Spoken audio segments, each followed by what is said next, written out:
on to, thank you, Ali. Thank you. We'll move on to the Spreydon-Cashmere Community Board.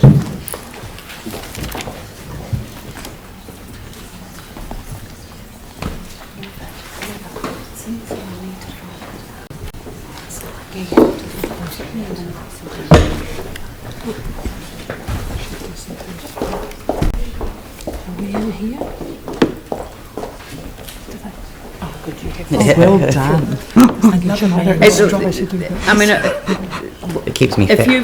if you're good with this, I'm just going to get Phil and who's your other one? Tim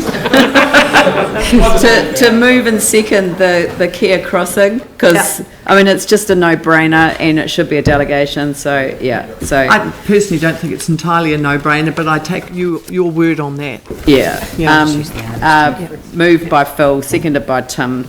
Put that motion. All those in favour say aye. Those opposed say no. That's carried. So that's the part A done. And if we'll just spend time on your report. Thank you. And we don't propose to be here for very long. This was our Anzac Day. Our board has established a small tradition over the last couple of years of going to a local memorial to celebrate Anzac Day with local residents, reading the poems, reading the biographies of people, of soldiers who went overseas, and thinking quietly amongst ourselves in the small community about what happened. We laid this wreath in Sydenham Cemetery because we no longer have the Waltham Memorial Gates in our ward, so we laid this wreath in Sydenham Cemetery against two graves, one who died a week before Armistice Day and one who died a week after Armistice Day, and both of them died fairly obviously of the Spanish flu. That's, sorry about the handwritten thing up there. There was no card attached, and it was my mistake, so I just wrote something in haste. And we also laid a wreath up at the regimental memorial in a more formal arena at Victoria Park. Community Garden Awards, we had 150 people who received the Garden Award, and with their family, partners usually, and other people with them. It was a huge evening, loads of people, wonderful gardens. And I took my grandson to Margaret Mayhew the other day, and he stripped to his underpants within 2 minutes and was freezing cold and covered in water, having the best time. And I tell you, some of the joy at these occasions, we must never underestimate them, because they give people a genuine belief in being citizens of Christchurch, and they get the small reward of a little bit of a sausage roll, etc., and a recognition.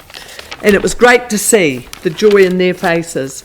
Selwyn Street Shops has been in the news in the last 2 months. It's a bit of a mystery because, as we all know, the master plans have been delayed 2 years, and we asked for in particular for a re-consultation on the Selwyn Street Shops closer to the time when the master plan will proceed. So it was a little bit puzzling, the furore over parking that occurred. But I went and sat on the side of the street there last week with the 2 camping chairs and a desk to see if anybody would like to talk to me about parking.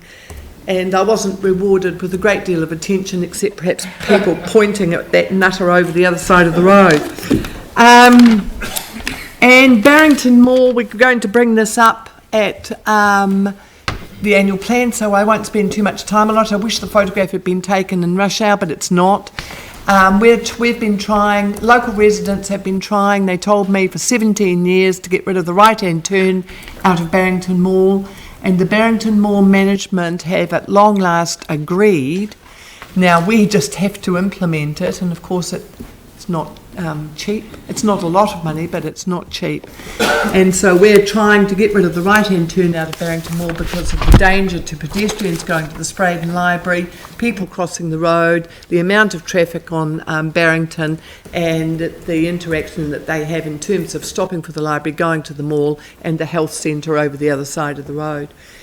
And that's it. Very good. Have we pressed enough buttons? Yes. Do we have questions? Anything? So would Tim like to move this, and Phil like to second it? Yanni? just very quickly speak and say, although the Waltham Gates are no longer in your ward, you're always very welcome to use them. And, I recall that the previous council was really keen to see that they were restored. I think... Council, community board, we worked hard to get them restored. Yep. Credit Absolutely. where it's true. Yeah, and the community board was strong advocate to the council to get it restored, and the council agreed, so that was good. And just, to say that I think it's really wonderful to use those local stories, and also those local monuments or memorial places to come together. So the invitation is an open one, but maybe our board will consider it and what we can do as well. Thank you, Yanni. You're right. I do, if I may, just say that the Newfield family, which is a very large family in the local area, had no hesitation and continual pressure with regards to those gates as their fathers had served. So a bit of credit should go to them as well. Yes, that's right. Thank you very much. So I'll put the motion. All those in favour say aye. Aye. Those opposed say no. That's carried. Thank you very much. And actually, I took you out of order because I turned over one too many pages. So there